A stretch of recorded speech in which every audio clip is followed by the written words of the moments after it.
एक ट्रॉपिक स्तर से दूसरे ट्रॉपिक स्तर तक कितनी ऊर्जा स्थानांतरित होती है? ए 100%, बी ओनली ऑर्गेनिक मैटर, सी 10% और डी 50%। उम्मीद है आप इसका आंसर लगा रहे होंगे, आपने लगा दिया होगा।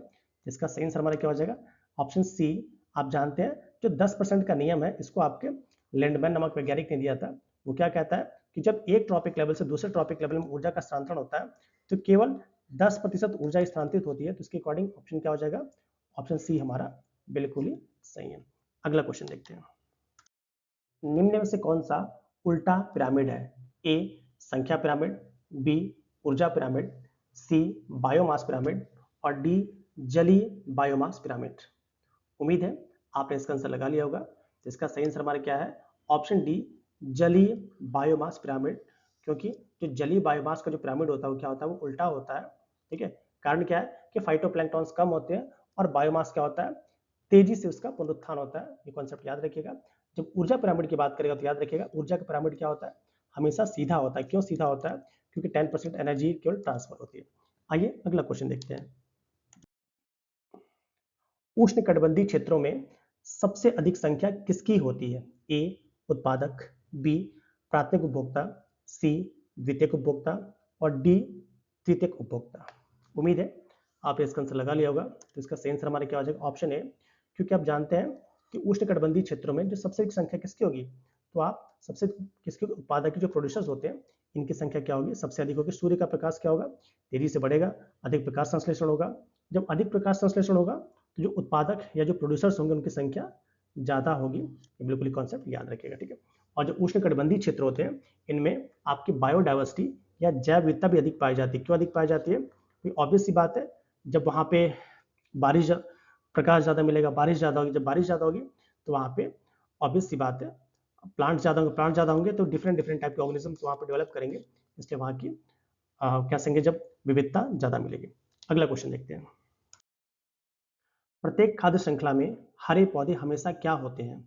ए अपघटक, बी उत्पादक, सी उपभोक्ता और डी मृतोपजीवी। उम्मीद है आपने इसका आंसर लगा लिया होगा। तो इसका सही आंसर हमारा क्या हो जाएगा? Option B. क्योंकि आप जानते हैं हरे पौधे क्या होते हैं? वो प्राथमिक उपभोक्ता होते हैं। क्या होते हैं? मेनली प्रोड्यूसर्स होते हैं, प्राइमरी प्रोड्यूसर्स होते हैं जो फोटोसिंथेसिस के थ्रू अपना भोजन बनाते हैं। इसलिए प्रत्येक खाद्य श्रृंखला में जो हरे पौधे होते हैं वो क्या होते हैं? आपके प्राइमरी प्रोड्यूसर्स होते हैं। ये कॉन्सेप्ट बिल्कुल याद रखिएगा। आइए अगला क्वेश्चन देखते हैं।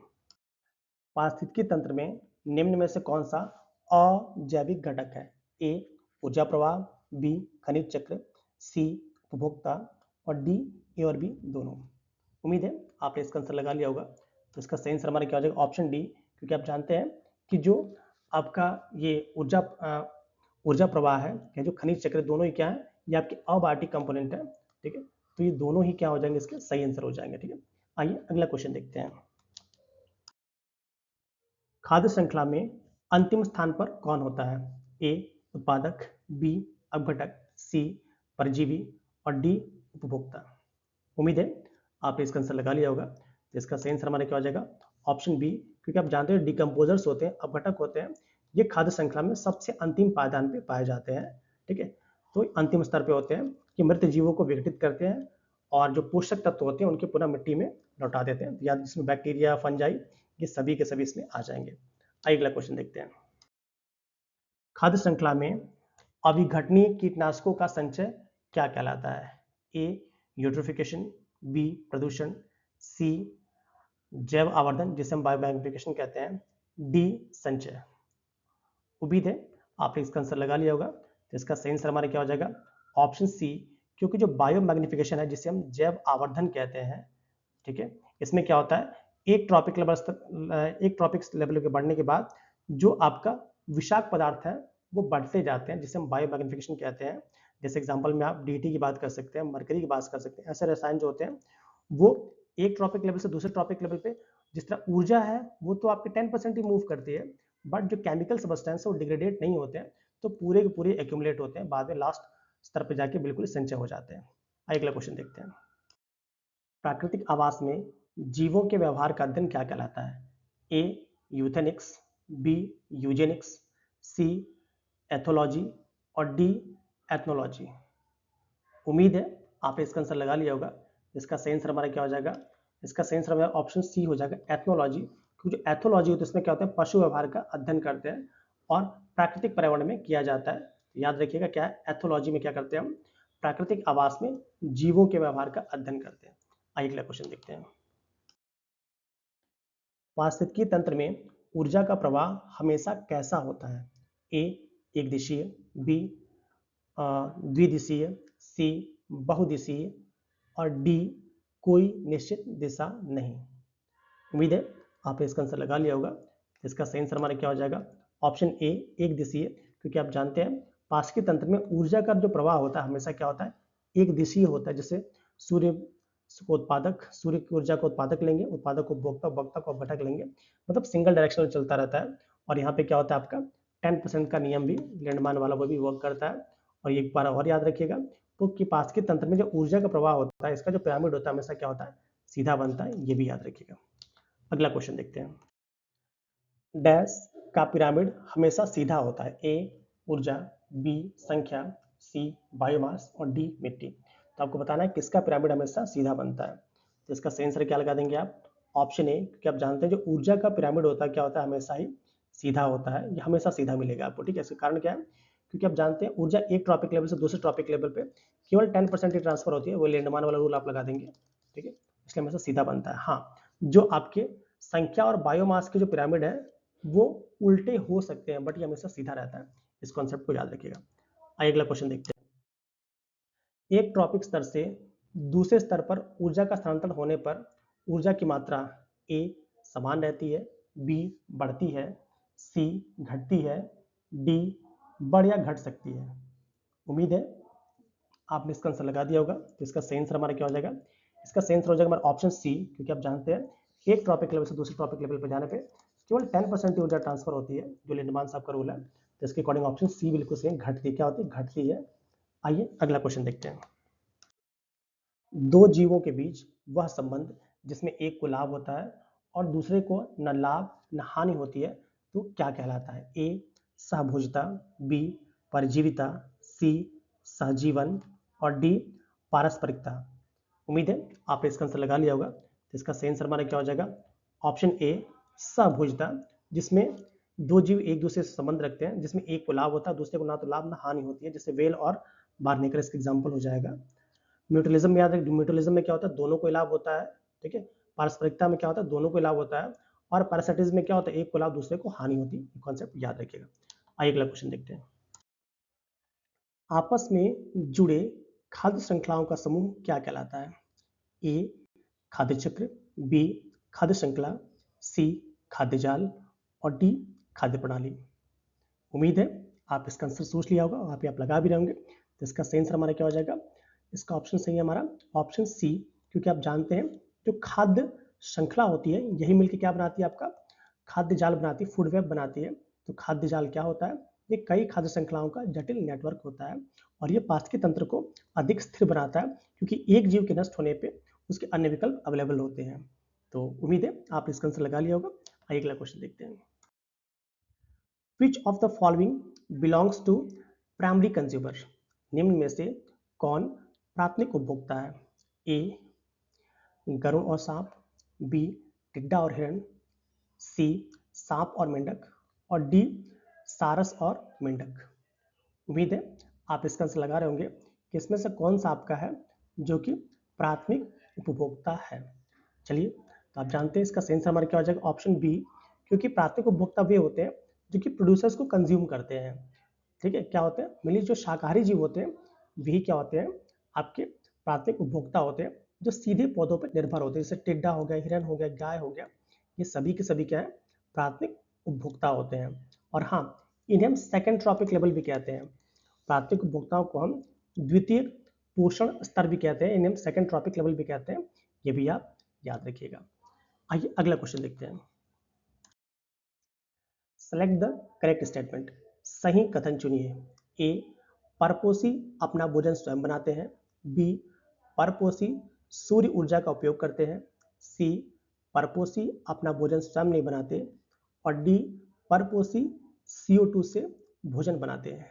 उम्मीद है आप इसका आंसर लगा रहे होंगे। आराम से स्टेटमेंट्स को पढ़ेंगे तो आराम से इसका आंसर निकाल लेंगे। अब आइए हम कोशिश करते हैं। परपोषी अपना भोजन स्वयं बनाते नहीं, आप जानते हैं परपोषी जो होते हैं, जो हेटरोट्रॉप्स होते हैं, वो डिपेंड करते हैं स्वपोषियों पर अपने भोजन के लिए, तो बिल्कुल गलत है आपका। सेकंड हमसे कह रहा है परपोषी सूर्य ऊर्जा का उपयोग करते हैं, ये भी गलत है, क्योंकि स्वपोषी उपयोग कर पाएंगे, परपोषी नहीं करता, ये भी गलत है आपका। परपोषी अपना भोजन स्वयं नहीं बनाते, ये बिल्कुल सही लग रहा है, क्योंकि आप जानते हैं जो परपोषी होते हैं वे अपने भोजन के लिए पौधों पर निर्भर करते हैं, या कह सकते हैं ऑटोट्रॉप्स पर डिपेंडेंट होते हैं। नेक्स्ट हमसे क्या कह रहा है परपोषी CO2 से अपना भोजन बनाते हैं, ये भी गलत है आपका, क्योंकि स्वपोषी बना पाते हैं। आइए इसका आंसर देखते हैं, इसका आंसर बिल्कुल ही सही है, क्योंकि जो परपोषी होते हैं अपना भोजन स्वयं नहीं बनाते हैं, ठीक है, they depends on plants for their food. और स्वपोषी क्या होते हैं, ये अपना भोजन प्रकाश संश्लेषण में स्वयं बनाते हैं, ये आप जानते होंगे। अगला क्वेश्चन देखते हैं। डैश एक रैखिक श्रृंखला है जो उत्पादक से शुरू होकर शीर्ष उपभोक्ता तक जाती है। ए खाद्य जाल, बी खाद्य श्रृंखला, सी खाद्य पिरामिड और डी खाद्य मार्ग। उम्मीद है आपने इसका आंसर लगा लिया होगा, तो इसका सही आंसर हमारा क्या हो जाएगा ऑप्शन बी, क्योंकि आप जानते हैं कि रैखिक श्रृंखला की बात कर रहा है जो उत्पादक से स्टार्ट होकर उपभोक्ता तक जाती है, तो इसका सही आंसर हमारा क्या हो जाएगा ऑप्शन बी खाद्य श्रृंखला। खाद्य श्रृंखला में क्या होता है, जो ऊर्जा होती है वो एक दिशीय प्रवाह करती है कि कौन किसको खा रहा है, ठीक है, और ये उत्पादकों से शुरू होकर कहाँ तक जाती है, शीर्ष उपभोक्ता तक जाती है। तो आइए अगला क्वेश्चन देखते हैं। निम्न में से कौन पारिस्थितिकी तंत्र का अजैविक घटक नहीं है? ए जीव, बी प्रकाश, सी जल और डी मिट्टी। उम्मीद है आपने इसका आंसर लगा लिया होगा, तो इसका सही आंसर हमारा क्या हो जाएगा ऑप्शन ए, क्योंकि आप जानते हैं ए ऑप्शन क्या है, जीव क्या एक जैविक घटक है, जबकि प्रकाश, जल, मिट्टी के तीनों क्या एबायोटिक कंपोनेंट है, तो इसके अकॉर्डिंग आंसर लगा लीजिएगा। आइए अगला क्वेश्चन देखते हैं। पारिस्थितिकी तंत्र में ऊर्जा का स्रोत क्या है? ए ऑक्सीजन, बी डीएनए, सी सूर्य और डी भूगर्भिक स्रोत। उम्मीद है आपने इसका आंसर लगा लिया होगा कि पारिस्थितिकी तंत्र में ऊर्जा का स्रोत क्या है, तो इसका सही आंसर हमारा क्या हो जाएगा ऑप्शन ए, क्योंकि आप जानते हैं sun is the ultimate source of energy. जो सन है ये पृथ्वी पर सूर्य का सभी पारिस्थितिकी तंत्रों का प्राथमिक स्रोत होता है, और क्या करते हैं जो किसी भी ट्रॉपिक लेवल में जो पौधे होते हैं वो प्रकाश संश्लेषण द्वारा ऊर्जा को रासायनिक रूप में चेंज करके उसको खाद्य श्रृंखला में डालते हैं, तो इसका आंसर उम्मीद आपने लगा लिया होगा। आइए अगला क्वेश्चन देखते हैं। खाद्य श्रृंखला में अपघटक कौन होते हैं? ए जीवाणु और कवक, बी प्रोटोजोआ और शैवाल, सी लाइकेन और फर्न और डी पौधे और जानवर। हमसे पूछा क्या जा रहा है कि खाद्य श्रृंखला में अपघटक कौन होते हैं। उम्मीद है आपने इसका आंसर लगा लिया होगा कि खाद्य श्रृंखला में जो अपघटक होते हैं वो कौन होते हैं, तो जीवाणु और कवक। ऑप्शन ए बिल्कुल सही है। ये क्या करते हैं, जो मृत जैव पदार्थ है उसको सरल अकार्बनिक पदार्थों में बदल देते हैं, जैसे बैक्टीरिया और फंजाई। और ये क्या करते हैं, ये पोषक तत्वों जैसे नाइट्रोजन हो गया, कार्बन हो गया, उनको पुनः मिट्टी में लौटाने का काम करते हैं, जिससे कि जो पारिस्थितिकी तंत्र में जो पोषक तत्व है वो कभी समाप्त नहीं होते। आइए अगला क्वेश्चन देखते हैं। निम्न में से किस पारिस्थितिकी क्षेत्र में उत्पादकता सबसे अधिक होती है? ए टुंड्रा क्षेत्र, बी उष्णकटिबंधीय मरुस्थल, सी विषुवतीय क्षेत्र और डी मध्य अक्षांश घास भूमि। उम्मीद है आपने इसका आंसर लगा लिया होगा कि किस पारिस्थितिकी तंत्र में उत्पादकता सबसे अधिक होती है, तो इसका सही आंसर हमारा क्या हो जाएगा ऑप्शन सी विषुवतीय क्षेत्र में, क्योंकि यहाँ पे वर्षा और तापमान दोनों ही अधिक होते हैं। जैसे मान लिया अगर विषुवतीय क्षेत्र की बात करेंगे, इसके आसपास कोई क्षेत्र है यहाँ पे चूंकि हीट ताप ज़्यादा होगा, तो वर्षा ज़्यादा होगी, वर्षा ज़्यादा होगी तो वहाँ पे प्लांट्स ज़्यादा ग्रो करेंगे, तो फोटोसिंथेसिस ज़्यादा होगा, तो जब जैव विविधता बढ़ेगी तो उत्पादकता भी अपने आप बढ़ती जाएगी, ठीक है। तो इसका सही आंसर हमारा क्या लगाएंगे आप ऑप्शन सी, जो उम्मीद है सभी का सही होगा। आइए अगला क्वेश्चन देखते हैं।